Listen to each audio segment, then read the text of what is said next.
Este é o Poder Entrevista. Eu sou Vitória Queiroz, repórter do Poder 360, e vou entrevistar Luiz Lessa, presidente do Banco da Amazônia, o BASA. Luiz Lessa tem 55 anos, já trabalhou para o Banco do Brasil, para o Banco das Américas e para a Neoenergia. Está na presidência do Banco da Amazônia desde junho de 2023. Luiz, obrigada por ter aceitado o convite. Obrigado, Vitória. Queria agradecer ao Poder 360 por essa oportunidade. Eu gostaria de abrir falando um pouco do Banco da Amazônia. O Banco da Amazônia está no mercado há 81 anos.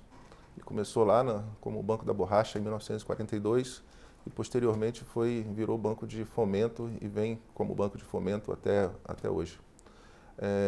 Além do fomento, hoje a gente faz crédito comercial também. Mas o Banco da Amazônia ele atua em toda a Amazônia Legal, que são as regiões, os estados da região norte e mais parte do Mato Grosso e parte do Maranhão. Atuamos nos 450 municípios e hoje o Banco da Amazônia representa cerca de 60% de todo o crédito de fomento que é feito nessa região, é feito via Banco da Amazônia. Então nós somos o principal indutor de desenvolvimento da região norte. Hoje nós temos uma carteira de cerca de 51 bilhões em crédito, com uma inadimplência muito baixa, em torno de 2,2%, 2,7%, bem abaixo do sistema financeiro nacional. E o nosso foco é crédito de fomento. Nós fazemos crédito de fomento para micro, pequeno, para grande e para mega projetos de infraestrutura. A nossa ideia é que a gente possa atuar como indutor de desenvolvimento, tanto em infraestrutura, quanto melhorando as condições gerais da economia e da população, como também atuando em microcrédito, em Pronaf, ajudando o empreendedorismo, para que a gente tenha uma conjunção de fatores que realmente induzam o desenvolvimento sustentável da região. Agradeço também a todos os web espectadores que assistem a este programa. A entrevista está sendo gravada no estúdio do Poder 360, em Brasília, em 13 de setembro de 2023. Para ficar sempre bem informado, inscreva-se no canal do Poder 360, ative as notificações e não perca nenhuma informação relevante. Bom, o Banco Central diminuiu a taxa de juros depois de um longo período em alta. O que essa sinalização do Banco Central mudou nos planos do Banco da Amazônia? Já deu para sentir algum efeito? Bom, Vitória, o Banco da Amazônia, o principal funding dele é o FNO, que é o Fundo Constitucional do Norte. E esses recursos do FNO já são recursos muito mais baixos do que a Selic. É claro que com a redução da Selic, em determinado momento, os valores das taxas praticadas pelo fundo acabam se adequando também. Então, as taxas elas têm uma periodicidade de revisão e, com certeza, esse impacto da redução da Selic vai impactar as taxas dos recursos oriundos do Fundo Constitucional. Por outro lado, nós temos também a carteira própria. E aí sim, essa tem um reflexo direto das taxas da redução da Selic e nós já estamos fazendo os nossos ajustes internos. E qual a taxa de juros média cobrada pelo banco às empresas? E como que os clientes podem ter acesso a taxas mais baixas? Então, hoje o nosso principal fundo, como o FNO, o FNO é destinado a diversos segmentos da cadeia produtiva. Então, nós temos o FNO para micro e pequenas empresas, temos o FNO que atua com Pronaf, temos o FNO com MPO, que é o microcrédito orientado, temos o FNO para médias, grandes empresas e mega projetos. O FNO pré-fixado, a gente atua com taxas pré-fixadas de 6,5% até 12,5%, 13%, a depender das características do projeto e dos itens de inovação, de sustentabilidade. Então tem uma série de bonificações dentro dessas taxas, mas varia, começa ali com todas as bonificações em torno de 6,5%. E as taxas pós-fixadas, IPCA mais 2,7% para grandes projetos e para projetos de cunho social, MPO e Pronaf, e aí segue as regras do MDA, do Ministério do Desenvolvimento Agrário, que tem taxas começando em 0,5%. Como você perguntou, como faz para acessar? O banco hoje conta com 120 agências espalhadas pela região norte. Além disso, nós temos alguns parceiros que são projetistas, assistência técnica. Então, dependendo de qual é o seu porte, se for um pequeno, um pronafiano, pode ir direto numa assistência técnica da Emater. que eles têm acesso a como trazer esses projetos para o banco, ou ir direto a uma das nossas agências. O senhor assumiu a presidência do Banco da Amazônia há poucos meses. Quais serão as prioridades da sua gestão? O nosso grande desafio no banco é equilibrar dois eixos. O primeiro deles é a gente aumentar a competitividade do banco. A gente sabe que o banco precisa de uma atualização tecnológica forte, a gente precisa investir na atualização dos produtos, na nossa cesta de produtos, para ser mais diversificada e mais acessível aos nossos clientes. E, por outro lado, a gente precisa ter um equilíbrio melhor, ter uma melhor relevância social e ambiental. Afinal de contas, nós somos um banco federal, o governo federal controla o Banco da Amazônia com 97%, temos aí um free float de minoritários de 3%. Então, o equilíbrio dessas duas pontas, ser competitivo na área comercial e ter uma relevância social e ambiental é importante para que a gente possa trilhar o banco num caminho nos próximos anos. O Banco da Amazônia, o Banco do Brasil, o Banco do Nordeste, a Caixa, criaram um grupo de trabalho para integrar os serviços. Como está o andamento desse grupo de trabalhos? Bom, esse grupo de trabalho está andando. Primeira fase é uma fase mais interna, né? Como é que nós fazemos para analisarmos como é que estão os nossos sistemas, principalmente a primeira etapa que é para integrar caixas eletrônicos, lotéricas, correspondentes bancários. Cada banco tem o seu sistema e a gente precisa ter aqui uma forma de esses sistemas se comunicarem. Então, as equipes de TI estão trabalhando na construção das APIs para fazer essa integração e assim que isso estiver funcionando, essa primeira camada de ATM ou o terminal de atendimento, as lotéricas e os correspondentes bancários vão poder ser compartilhados por todos os clientes dos 4 bancos. E ainda em 2023, é possível que os clientes tenham acesso a esses serviços? Estamos trabalhando fortemente para isso. Agora, mais uma vez, a gente depende aqui de integração tecnológica de 4 bancos. Então, às vezes, um anda mais rápido que o outro, um tem um sistema um pouco mais complexo do que o outro para fazer essa integração. Mas o objetivo é fazer isso ainda esse ano, ter alguma sinalização sobre essa integração de, pelo menos, dos caixas eletrônicos. E além desses serviços de poder ir até o caixa eletrônico, por exemplo, sacar o Bolsa Família, está previsto ampliar ainda mais esse conjunto de serviços para os clientes?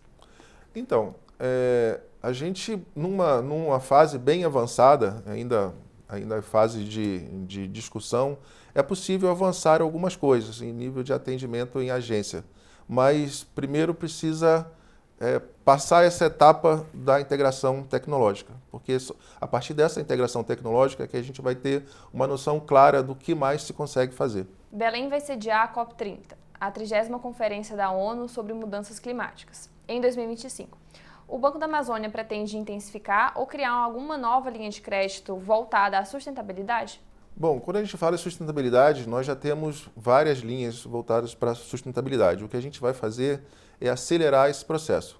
Hoje, a gente conta com linhas de sustentabilidade de recuperação de floresta, de bioeconomia, de agricultura integrada com a floresta. Então, nós já temos linhas de crédito voltadas para esse tema. O que a gente vai fazer é intensificar a divulgação e a chegada da oferta desses créditos na região, para intensificar essa cultura da economia mais verde no campo.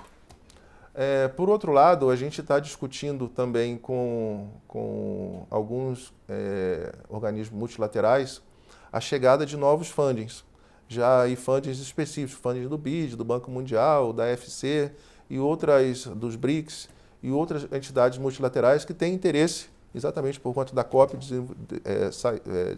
surgiu esse interesse maior em trazer recursos para o desenvolvimento da Amazônia. Então, nós estamos em algumas discussões e, com certeza, a partir dessas discussões vão surgir aí outras formas de recursos a serem disponibilizados por meio de financiamento. Uma outra coisa que também nos interessa muito nesse período é o desenvolvimento dos instrumentos da CPR Verde. Então, nós estamos num grupo de trabalho junto com o BID para a gente identificar qual é a melhor forma que a gente consegue intensificar a utilização da CPR Verde na região norte. Nós sabemos que a CPR Verde é um instrumento relativamente novo. A CPR Verde tem essa facilidade de viabilizar o pagamento sobre serviço ambiental. Ou seja, eu tenho lá um produtor rural que tem uma área de preservação, e na Amazônia a área de preservação é 80% da área total da fazenda, por exemplo. Isso hoje é uma despesa. E com os instrumentos de CPR Verde, a gente consegue transformar isso que hoje é despesa em receita para o produtor. Uhum. Então, a ideia é poder pensar em conjunto com outros bancos de caráter internacional, de atuação internacional, como o BRICS?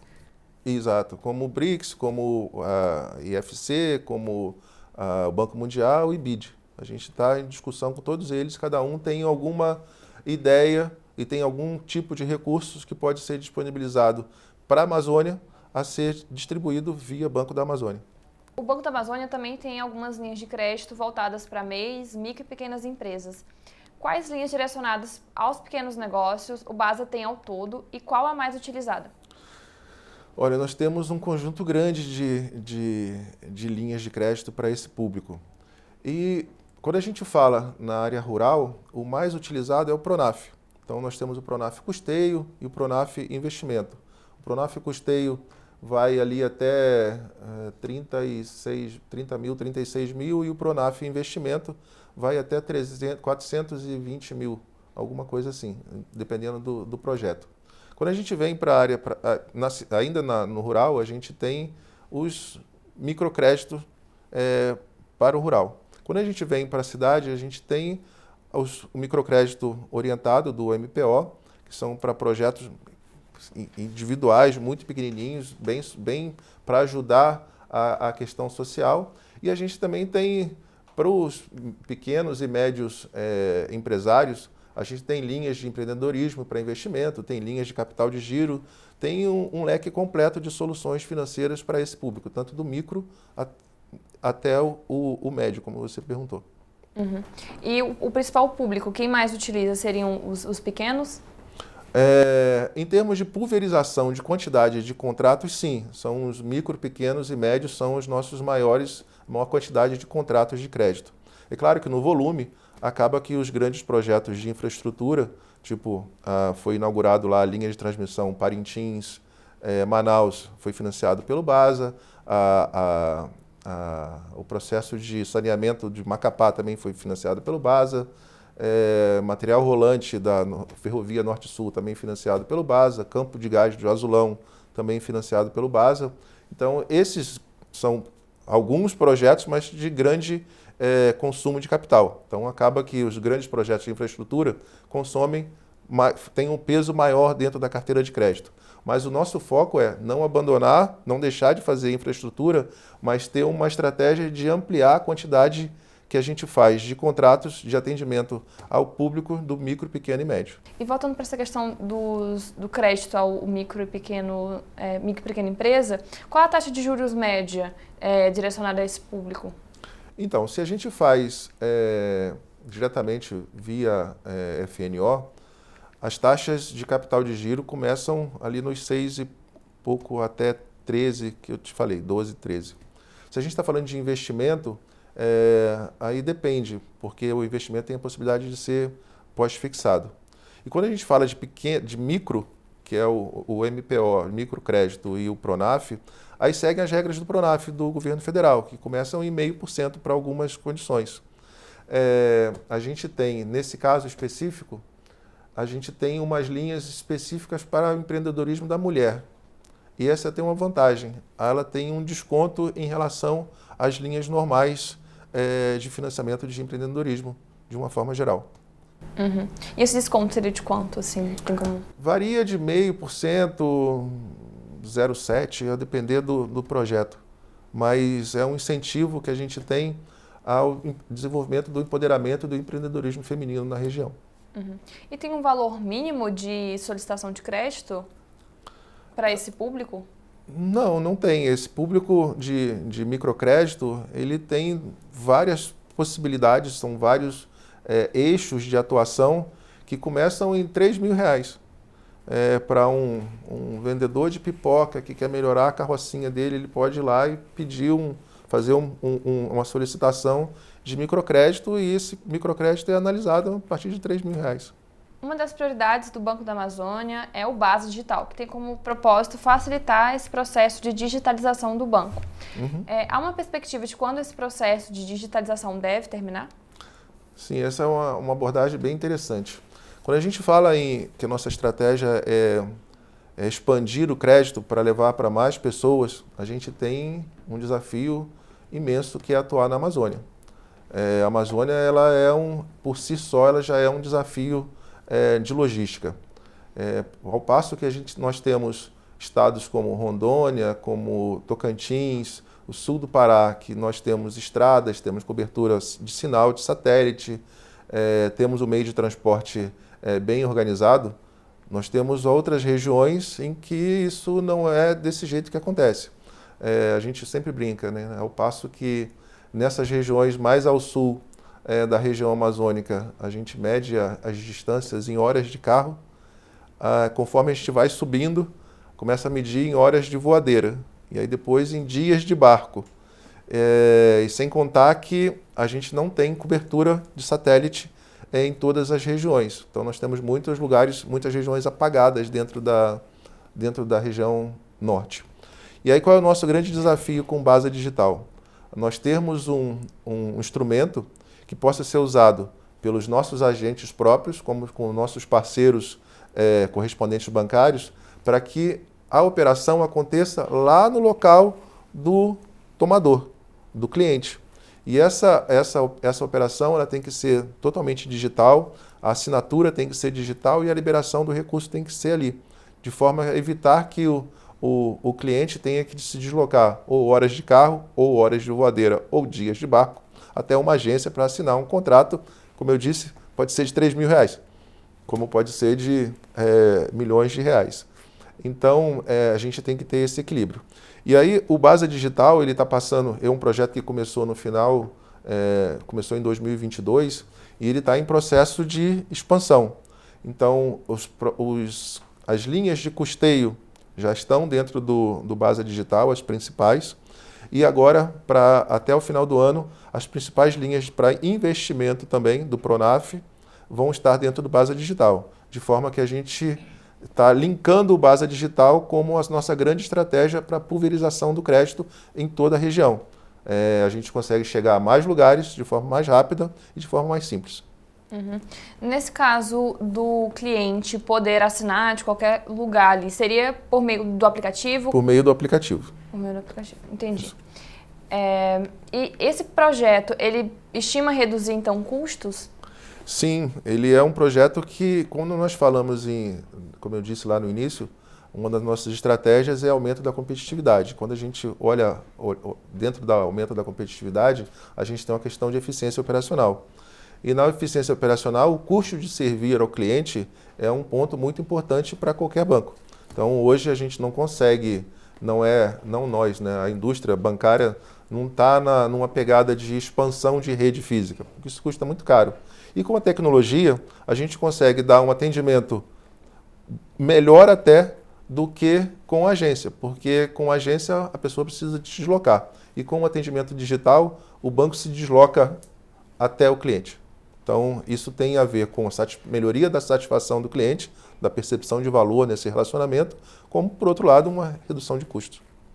Mas no caso, por exemplo, desse cliente que vai poder assinar esse aporte de crédito de onde ele estiver, também vai estar disponível para essas regiões, como o senhor falou, escuras da Amazônia, que ainda não tem... Sim.